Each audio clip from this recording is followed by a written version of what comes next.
donc ñetti premier rakkaa yi da ngay def fatiha moom ngay def ci première bi benn yoon yeneen rakkaa yi bu nekk da ngay def xul wallaahu ahad maanaam lixlaas donc pour ma leeral ko foofu xam naa ne lixlaas bi après di nga ci ñëwaat comme weeru koor lañ nekk naafila moom dafa am njariñ boo defee benn nga am ñaar boo defee ñett am ñeent noonu lay demee saa su nekk donc heure ndogu bi 19h22 tegaat na 1 minute heure salaatu bi 5h51 minutes balaa sama gars yi di karmat donc ñu jàpp heure yi bu baax a baax yaa Moussa.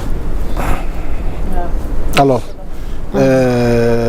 fi ñuy bëgg démarrer ci waxtaan wi ndax actualité moom waxtu wu ne dafay yëngu bi mujj di ñëw rek di fool li yëkk a jiitu waaye nag xam nga ni Salam Sénégal occasion la peut-être ñu revenir en détail ci point yu bëri yi nga xamante ne souvent suñuy invité yi xëy na du ñàkk ñoom ñu am ci gis-gis wala am ci xalaat bi ci mujj laal la ma bëgg ubbee ak yow mooy bésu tey jii dañoo xëy ak benn polémique boo xamante ne fi mu ne nii mi ngi lëmbee place publique bi alors donc mu jëm ci sunu ministre porte-parole du gouvernement ci kàddu yi mu yëkkati ak xëy na coow li mu jur ma bëgg ko ubbee ak yow waaye bu nga wax am na solo parce que bu ñu defee un petit rappel kooku nga xamante ne moom mooy l'ancien ministre du budget et du finance muy Moustapha Ba yàlla na yàlla yërëm ko yeesal yërmande ci kawam mu génnoon àdduna nag ci coow lu bëri ci polémique donc ba ñu jotoon fi def autopsie ba sax procureur autosaisir woon pour ñu def nu mu tuddati autopsie bi en attendant ñuy xam exactement lan moo tukkee ci loolu donc tey bi ñu xëyee ñu gis ministre porte-parole du gouvernement muy Moustapha Ndiack Sarré mu def benn sortie am nu mu communiquer bon duñu affirmer nag ci li mu wax ba xam réellement noonu la demee ou pas mais daal sorteem bi jur na polémique maintenant bu fekkee Babacar mun nañu may extrait bi peut-être gars yi mun na am image bi ñu xam exactement c'est important peut-être mën na ci dikk voilà mais li gën a am solo xëy na alors kilifa mu mel ni actualité concernant cette sortie polémique de Amadou Moustapha Ndiack Sarré ndax moom mooy ki jiite école du parti Pastef mu demoon seeti tey patriotes yi nekk Mbaaw am lu mu fa doon inauguré ci biir allocution gi muy wax ak patriotes yi mu revenir ci xew-xew googu nga xam ne amoon na fi mu wax ci lam ci wax nag mu yëkkati coow ñu jàpp ne xëy na ci taxawaayam mënoon noonu ba ñu dugg ci sujet yu nu mel alors tey yow cette sortie polémique bi nga xamante ni tey ça fait débat concernant Amadou Ndiaye Moustapha Sarré moomu lan moo ci yow sa njàngat ñu ubbee ko waxtaan wi.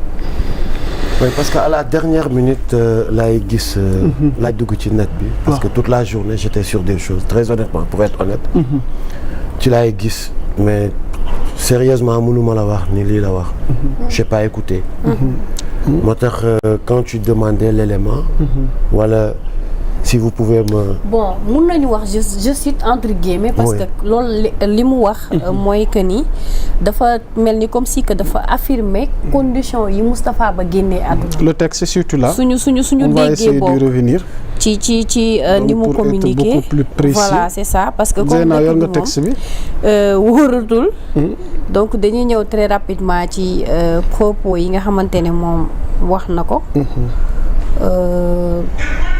très rapidement rek ma ñëw ci texte boobu noonu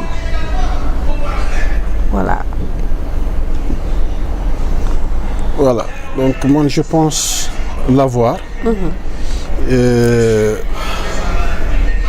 texte bi mu def il y a 7 heures de temps non pas dinañ ñëw ci réplique bi mais moom les propos qu'il a tenus en résumé on nous dit que la disparition de l'ancien ministre de l'économie et des finances Moustapha Ba suscite de nombreuses interrogations notamment au sein du gouvernement actuel lors d'une activité organisée par la jeunesse patriotique fële ca Mbao Amadou Moustapha Ndiack Sarré a exigé que toute la lumière soit faite sur cette affaire nee na nous devons élucider les circonstances de sa mort qu'est-ce qui est à l'origine de sa mort il a été tué dans des conditions troubles il est resté plusieurs jours sans donner de nouvelles donc partie bii nga xamante ne évoquant la mort d'Amadou Moustapha Ba là où il dit qu'il a été tué dans des conditions en fait dafa wax en France loolu la préciser ci texte bi. ci biir texte bi c'est une affirmation ou c'est une question. il y a des questionnements yu ko jiitu balaa ñuy ñëw ci affirmation bi. il a Parce été que tué dans des conditions j'ai entendu dire que il a fait une réplique nag. ouais, il faut que justice soit faite il faut que ñu xam l'origine de sa mort. après mu teg ci il a été tué parce que ndax dafa poser question ndax dañ ko rey wala. waaw loolu peut-être jubluwaay bi. pour ñu bañ ko waxal. moom il est revenu. leeralaat ay kàddoom. ok jàpp ni il y a eu manipulation par rapport à ses dires. xëy na ñi nga xamante ni ñoom c'est des détracteurs. ñu décontextualiser waxam yóbbu ko fu mu àggul mais moom il était dans une logique de poser des questions. d'accord maintenant man.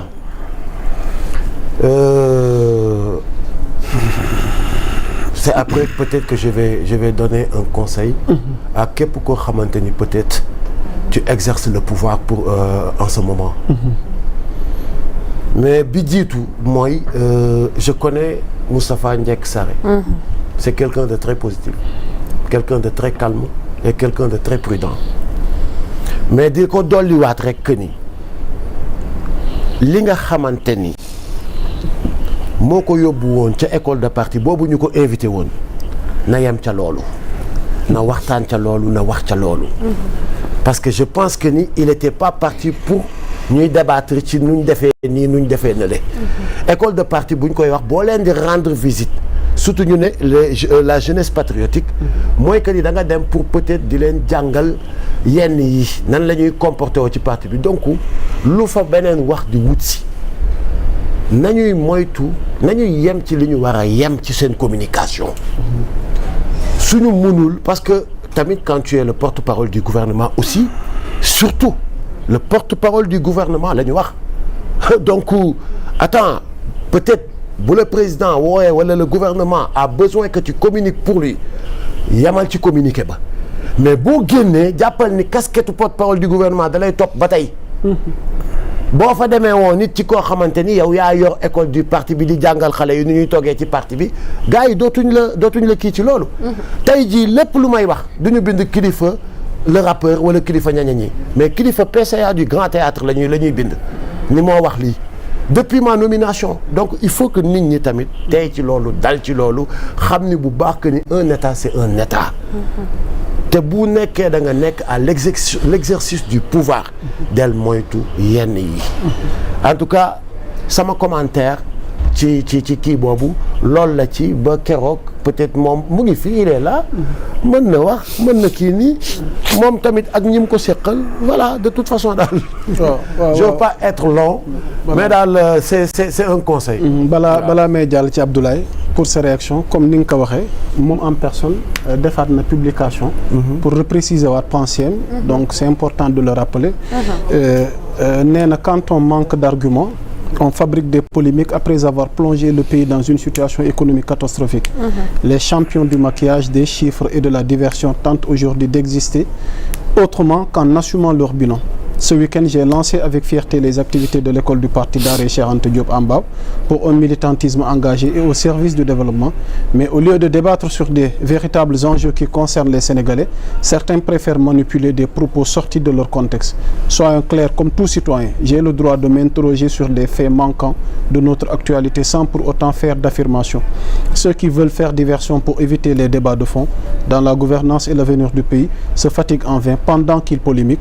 Nous avançons déterminés à bâtir un Sénégal nouveau sur la base de la vérité, de la rigueur et du développement pour tous. Alors Abdoulaye ñu ñëw ak yow ci polémique bi autant wax na mais génnaat na repréciser waat pensée mais teewul critique ak polémique baa ngi fi ba ñenn ñi sax jàpp nañ le procureur doit s'autosaisir pour de tels maanaam propos yi nga xamante ni yëkkati na ko ndax ñoom jàpp nañ ni ñoom bu doonoon ñoom wala ñu bokkul ci ñoom waxtu wi wax nañ leneen. Je m'excuse daal même si âge que kilifa tey man en réalité su may disséquer les propos. damay taxawaayu peut-être voilà un pseudo apparenté en communication su fekkee ne may jàngat li nga xam ne moo di l'aspect communicationnel. Je dis encore une fois c'est une dérive communicationnelle. C'est une dérive communicationnelle dans la mesure où l'école du parti Daaray Cheikh Anta Diop la ni ko waa Pastef duppee boo demee bay inaugurer école du parti nga daje fa ay militants je pense que qu'il serait mieux de ne pas entrer dans certains détails, surtout dans des dossiers yoo xam ne wóor na la ni mi ngi entre les mains de l'autorité judiciaire. Parce que bu ñu fàttali ko ndem si yàlla Moustapha Ba bi koy yàlla di doog a jël xaw ma wala loxo nit jaar fa wala keneen fa jaar, en tout cas bari na ay suspicion. Nous on ne sait pas. On attend à ce que ñi yore dossier bi di si l'enquête wax ñu lan moo ci nekk dëggantaan. ndaxam yàllaa ko jël wa ilaa loxo nit moo fa jaar. On ne sait pas encore. kon boog ndaxam ñooñu amaana ñu ngi siy enquête.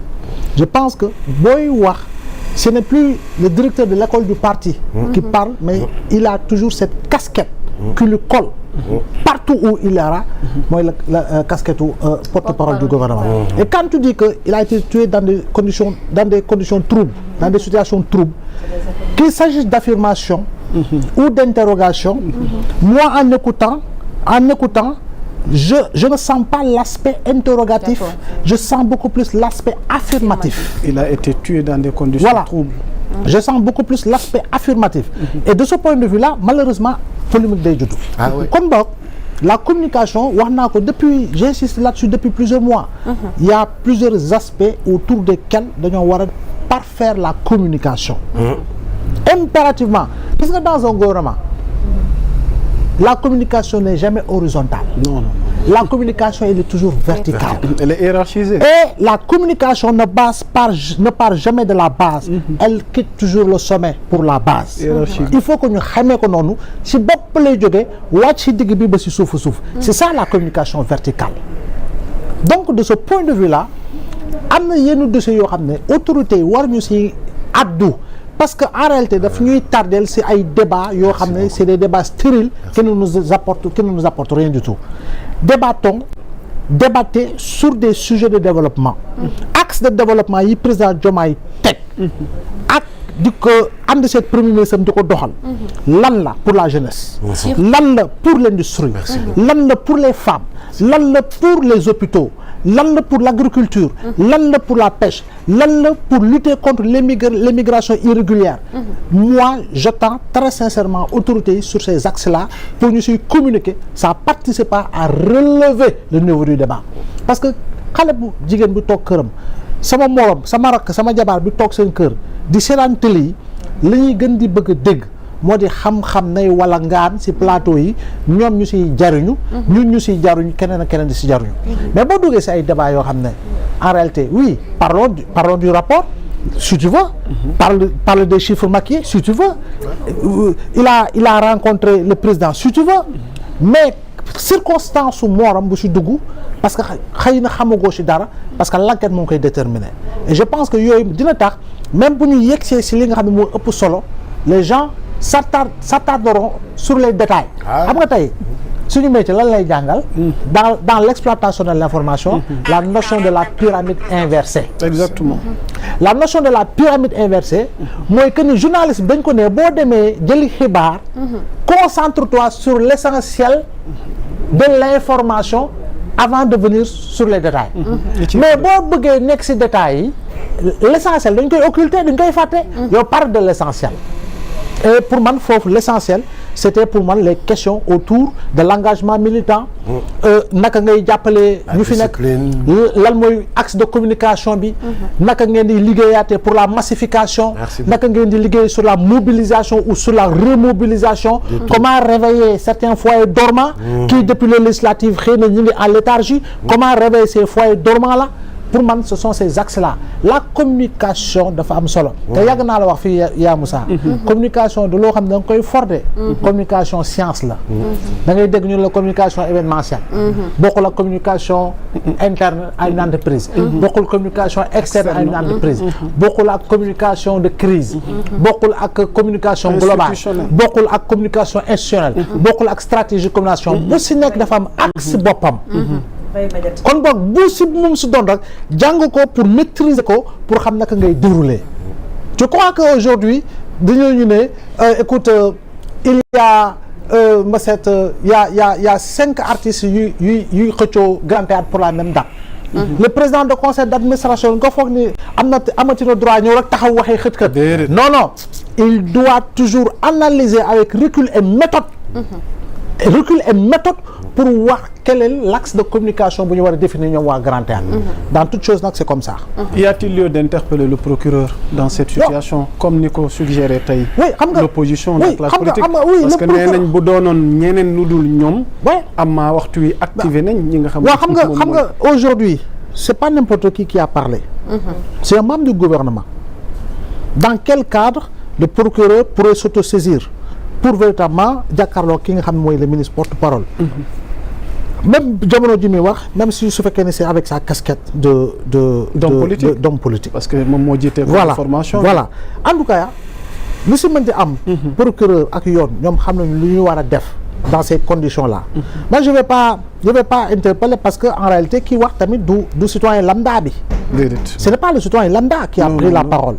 Donc étant donné que ce n'est pas le citoyen lambda qui prend la parole, là également il faut ñu xam également quelle est peut-être la nuance et peut-être que tout va beaucoup plus revenir sur les aspects purement juridiques. Mais je pense que foofu tamit il faut quand même que ñuy xam ni am na autorité nu muy waxee bokkul ak Ablaye Mbow nu muy waxee.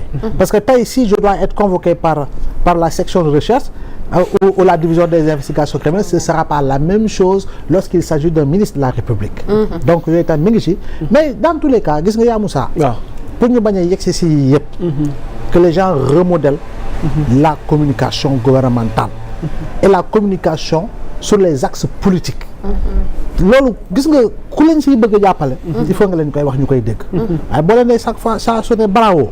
annoncé erreur ngay dëkk. surtout à 1 an du tandem Diomaye Sonko il y a beaucoup de choses à communiquer. ci li fi jot a amagum. te loolu xam naa Zeyna bokk na ci ponk yi di ngeen ci dikk par rapport ak projet yi alors Thioune sur ce débat qui fait polémique là concernant cette sortie d'Amadou Moustapha Ndiack Sarré ci deewu Amadou Moustapha Ba donc. lan lañ ci mën a jàngat et que Abdoulaye mi ngi souligner tamit aspect juridique bi nga xamante ni xëy na du ñàkk nga indi ci ay leeral. waaw bon xam woon déglu naa vidéo bi balaa may lire lu journaliste bind parce que le journaliste moom buy bind par exemple bu dee da nga xool l'écriture journalistique